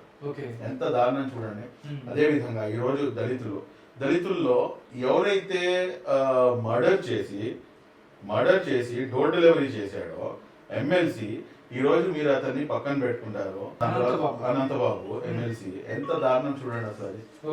అసలు దీనికి ఎక్కడైనా కానీ మనం నవ్వుతో నా భవిష్యత్తు అండి. ఇటువంటి సంఘటన మనకి ఎక్కడ కూడా కనిపించవు అన్నమాట. అంత దారుణమైనటువంటి సంఘటన. డాక్టర్ సుధాకర్ మాస్క్ అడిగాడు అని చెప్పేసి ఒక చిన్న బాలుడు, 10 సంవత్సరాల పిల్లోడు వాళ్ళ సిస్టర్ని ఏడిపిస్తున్నారు అని చెప్పేసి అతను వాళ్ళని వారిస్తే కాల్చి చంపేస్తారు. ఎక్కడికి వెళ్తుంది? రాష్ట్రంలో ఏదైతే లా అండ్ ఆర్డర్ ఉందో లా అండ్ ఆర్డర్ పూర్తిగా చిన్నాభిన్నం అయిపోయింది. సార్, మీరు ప్రతి ఏజ్ జరిగినా జగన్మోహన్ రెడ్డి తీసుకెళ్లి ముడిపెడతారు. మళ్ళీ దేనికి ముడిపెట్టాలి చెప్పండి నాకు. ఒకటి జరుగుతున్నప్పుడు ఏదైనా ఒక ఇష్యూ జరుగుతూనే ఉంటాయి. మిగతా గవర్నమెంట్ లో జరగలేదా? మిగతా వాళ్ళకి ఇప్పుడు దాకా జరిగినప్పుడు దానికి రెస్పాన్సిబిలిటీ తీసుకొని, ఇప్పుడు మీకు గతంలో ఒక మైనార్టీ బాలికపై అత్యాచారం జరిగితే ఏ రకంగా అయితే ఇమీడియట్ గా దిగాడు, రణంలోకి దిగాడు. దాని తర్వాత వచ్చి అక్కడ పరామర్శించాడు, నేనున్నాను అని చెప్పేసి భరోసా కల్పించిన నాయకుడు. దాని తర్వాత మళ్ళీ ఇమీడియట్ గా వాళ్ళని పిలిపించుకొని ఆ బాబ యొక్క భవిష్యత్తుని పూర్తిగా భరోసాని కల్పిస్తూ ఒక ఏదైతే ప్రభుత్వం నుంచి చేయాల్సినటువంటి ఇది ఉందో మొత్తం కూడా చేశాడు. దాని తర్వాత ఇతని కోసం గాలింపు చర్యలు చేపడితే విత్ ఇన్ 24-36 అవర్స్ లో నేను ఎక్కడ పట్టుబడతానో అన్న దీంట్లో వాడు వెళ్ళేసి ఆత్మహత్య చేసుకున్నాడు. ఇంకా దీనికన్నా ఇంకేం కోరుకుంటామండి? తప్పులు ఎక్కడైనా జరుగుతాయి, ప్రభుత్వం బాధ్యత అని చెప్పేసి నేను చెప్పను. కానీ ప్రభుత్వం ఇటువంటి అంశాలు జరిగినప్పుడు ఏ రకంగా రెసిపికేట్ అవ్వాలి, ఏ రకంగా రెస్పాండ్ అవ్వాలి, ఆ రకంగా మీరు రెస్పాండ్ అవుతున్నారా? 151 మంది ఎమ్మెల్యేలు, 151 మంది ఎమ్మెల్యేలు నిన్నగాక మొన్న మనం చూసాం. డొక్కా మాని ఆయన ఏమనుకుంటారు, మన ఇన్ఛార్జ్ గా తీసేశారు ఆయన అని చెప్పేసి, నాకు ఒక అపాయింట్మెంట్ ఇప్పించండి అని చెప్పేసి అడుగుతున్నాడని చెప్పడం కన్నా అడుక్కుంటున్నాడు. ఒక దళిత సామాజిక వర్గానికి చెందినటువంటి అగ్రనాయకుడు. అంటే ఇంత దారుణంగా మీరు కనీసం మీరు అపాయింట్మెంట్ కూడా మీరు కేటాయించలేరు. మళ్ళీ మా మా మా మా అని చెప్పేసి పెద్ద మాట్లాడారు. ఒకటి సార్, ఇల్లు బాగుంటే ఇంట్లో వాళ్ళు అందరూ బాగుంటారు. ఫస్ట్ ఇల్లు బాగు చేసుకుంటాము. మా ఇంట్లో రకరకాల సమస్యలు ఉంటాయి. మా కుటుంబంలో ఒకరిని తీసేస్తాం, ఒకరిని తీసుకొస్తాం. మీకేం సంబంధం? మా ఇల్లు మేము బాగు చేసుకుంటాం. ఫస్ట్ ఇల్లు బాగుంటే ఏమైనా చేస్తాం అన్నారు. వాళ్ళు ఇల్లు బాగు చేసుకునే పనిలో ఉన్నారు సార్. పునాదులు కదిలిపోయి ఇల్లు బాగు చేసుకుంటే ఏం లాభం అంటే మీరు పూజ చేసి మళ్ళీ కొత్తగా కట్టుకోవాలి పునాదుల దగ్గర నుంచి. పునాదులు పాడిపోయింది అక్కడ, రస్ట్ పట్టేసింది. సార్, మీరు హైదరాబాద్ తీసుకుంటే తీసుకెళ్లి 70% డబ్బులని హైదరాబాద్ లో పెట్టి ఒకే చోట పెట్టారు అని అంటారు. జగన్మోహన్ రెడ్డి 3 రాజధానులు కట్టి సస్యశ్యామలంగా కియా ఎక్కడ వచ్చిందండి? కియా ఎక్కడ వచ్చింది? అనంతపూర్ లో వచ్చింది. మళ్ళీ కియా మళ్ళీ తీసుకొచ్చి మళ్ళీ ఇక్కడ పెట్టాల్సింది కదండి. ఎక్కడ? అమరావతి పెట్టాల్సింది కదా. ఇది తప్పుడు మాట్లాడండి. యాక్చువల్గా ఏంటంటే మీరు చూసుకుంటే కనుక అభివృద్ధి వికేంద్రీకరణ జరిగింది. అటు వైజాగ్ కానివ్వండి, ఇటు మీకు రాయలసీమ ప్రాంతంలో కానివ్వండి, అటు తిరుపతి కానివ్వండి, ప్రతి చోట కూడాను అభివృద్ధి అనేది వికేంద్రీకరణ జరిగి వచ్చినటువంటి నూతన కంపెనీలు ఏవైతే ఉన్నాయో ఇవన్నీ కూడాను ఆయా ప్రాంతాల్లో ఎస్టాబ్లిష్ అయ్యాయి. బట్ అమరావతి యాజ్ ఎ రాజధానిగా దాన్ని ఎస్టాబ్లిష్ చేశారు. ఈరోజు 5 కోట్ల మంది ప్రజల యొక్క రాజధాని ఏది అంటే దానికి సమాధానం ఏంటి మీరు చెప్పండి నాకు మీరు. సార్ ఒకటి సార్, ఉత్తరాంధ్ర ప్రజల వాళ్ళ యొక్క ఆకాంక్షల్ని వెనకబడిన ఉత్తరాంధ్ర ప్రజల ఆకాంక్షల్ని మీరు తొంగలు తొక్కుతున్నారు. వైజాగ్ని తీసుకెళ్లి అక్కడ మీకు రాజధానిగా పెడితే మీరందరూ దాన్ని అకౌంట్ చేస్తున్నారు. మీరందరూ చంద్రబాబు నాయుడు ట్రాక్ లో ఉన్నారు అని చెప్పి అంటున్నారు కదా. కరెక్ట్ కదా కదా.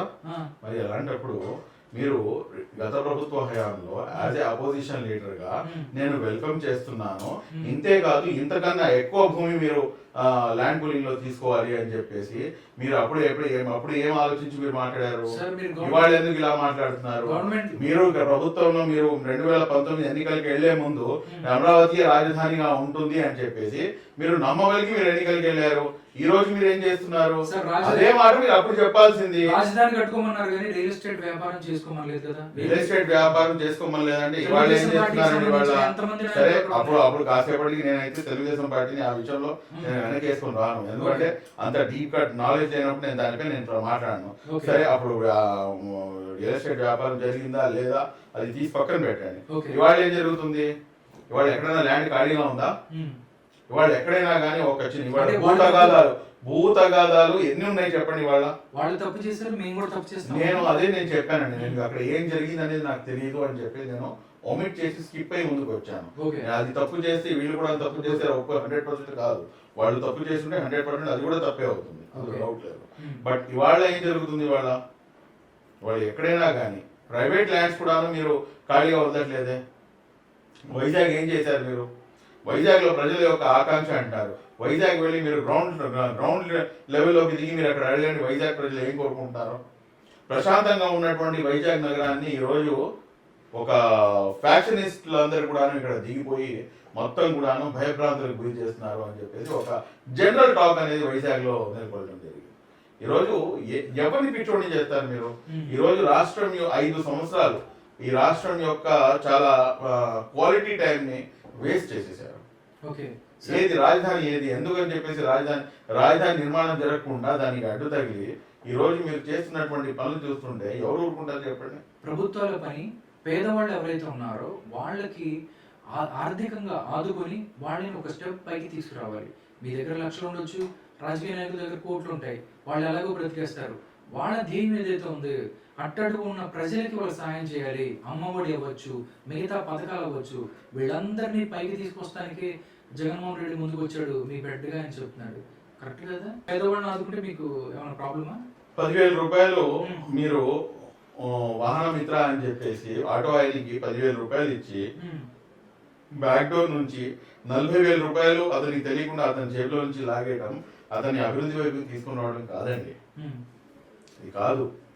అతన్ని మీరు ఫ్రీబీస్ మీరు ఎంత ఇచ్చినా కానీ అనవసరం. మీరు ఎస్టాబ్లిష్ చేయాలి అభివృద్ధి, దాని తర్వాత సంక్షేమం. ఈ రెండు చక్రాల మీద ముందుకు వెళ్ళినప్పుడు మాత్రమే మీకు రాష్ట్రం అభివృద్ధి దిశకు పయనిస్తుంది. మీరు కేవలం మీరు డంప్ చేస్తూ పోతే ఎన్ని రోజులు అని చెప్పేసి కూర్చోబెట్టి మీరు తినిపిస్తారండి? ఇది పాసిబుల్? ఒక చక్రం మీది ఏమంటారు అభివృద్ధి దిశకు వెళ్తే ఇంకో చక్రం సంక్షేమంకి పనిచేయాలి. అంతేగాని మీరు అసలు సంక్షేమం అనేది ఏం చేయకుండా ఆ సంక్షేమం అనేది చేస్తూ పోయి అభివృద్ధి అనేది మొత్తం తీసుకు పక్కన పెట్టేస్తే ఎంతవరకు కరెక్ట్ అని చెప్పండి. అది ఓకే సార్, అంటే వాళ్ళు చెప్తున్నారు వై నాట్ 175. ఇప్పుడు ఎవరైతే మిగతా వాళ్ళని అభ్యర్థులందరూ మార్చేశారు, ఇప్పుడు కొత్త వాళ్ళు వచ్చారు, కొత్త టీం వస్తుంది, మరొకసారి అవకాశం అని చెప్పి జగన్మోహన్ రెడ్డి వెళ్తున్నాడు. డెఫినెట్లీ ఇప్పుడు దాకా ఏదైతే పేదలు ఆదుకున్న పేదలు ఎవరినైతే ఆదుకున్నారో వాళ్ళే మాకు అండగా ఉంటారన్నారు. లాస్ట్గా ఫైనల్గా పేదవాళ్ళు అవ్వచ్చు, ఆంధ్రప్రదేశ్ ప్రజలు ఎవరికి మద్దతుగా ఉండబోతున్నారు మీ ప్రెడిక్షన్? ఆంధ్రప్రదేశ్ ప్రజలు చాలా స్పష్టంగా ఈ రోజు వాళ్ళకి ఒక స్పష్టత అనేది వచ్చిందండి.